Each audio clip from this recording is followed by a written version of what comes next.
Nasıl yasemada oturuptu. Kaka babama endi kimge ana kılama.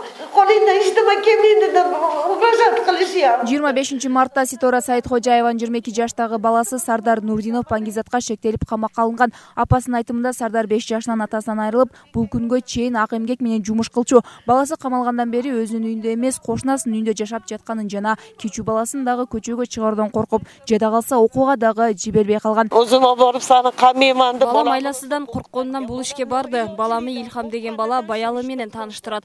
Ал Баялы деген бала кембагал ата-энеси жок балдарды жолдон уруп ушундай иштерди аткарууга мажбур кылат экен. Падешкасы жок, кембагал, эч кими жок балдарды октарып жүрүп. Баңгизатка шектелген Нурдиновдун апасынын айтымында окуя болгонго чейин Сардарды бейтааныш бирөөлөр чакырып, баштык берип, Баялы Исманкуловго жеткирип берүүнү буйруган. Аталган баштыктан нандын түбүндө 1 килограммга жетпеген баңгизат болгон. Мындан улам Ситора Сайытхожаева баласын актоо үчүн тиешелүү кызматкерлерге арызданууну көздөгөн. Улардын үйдөгүлөрү сотрудниктер келип, Анын үйүндөгүлөрү аялы жана карындаштары келип коркутуп жатат. Балаң кылмышты мойнуна алсын, кийин баланы 3-4 айда чыгарып алабыз деп. Анын акчасы бар, а менин акчам жок баламы чыгарып алууга. Булардын акчасын алып мен баламы акчага сатып жиберген боломбу? Кандай уятуу жок адам. Өзү органда иштеп жүрүп бул кылган иши кандай? Ошо органда иштеп туруп, машынака иш кыладымы? Машынака ишке бошлойдуму баларды? Бул окуядан кийин шектүүлөрдүн баары камакка алынган. Арасында Сардар Нурдинов жана Баялы Исманкуловдор дагы бар. Баялы Исманкуловдун жактоочусу бул нерселердин баарын четке кагып, эч кандай коркутуулар болгон эмесин айтты. Адвокат болуп, мындай обыскага мени чакырып калышты. Здание СБН, анан мен бардым. Барсам, жерде оцепление альфа болгон экен, 4-этажга чейин. На момент обыска, значит, мен катыштым, Исманкулов катышты, служебный кабинет, анан эки начальник управления СБН катышты.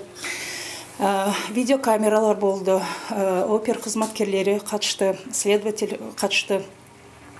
Значит, баары нормально эле, в рамках закона эле башталды. Бирок уже обыск башталгандан кийин уже подброс наркотических средств болгон кабинеткечи. Ал эми жабырлануучунун баласын камактан чыгарып берем деп оюн көргөзүп, бул окуянын артында эки опер кызматкери турарын айтты. Эти же оперуполномоченный оперативно-следственная группа таза иштеш керек эле өзүчө.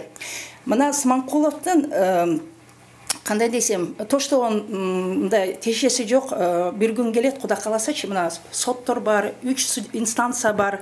Значит, бул эжекени, мына Нурдинова, Ситора эжекени, булар бир эки оперле сүдөрөлөй жүрүшөт, нары беричи, баламды чыгарам деп эле.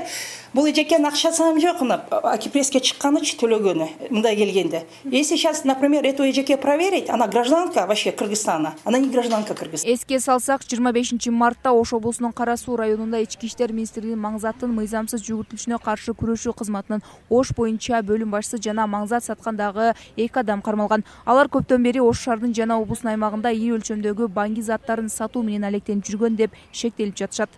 Айымкан Исралгызы, Азам Бузириков, Ынтымак.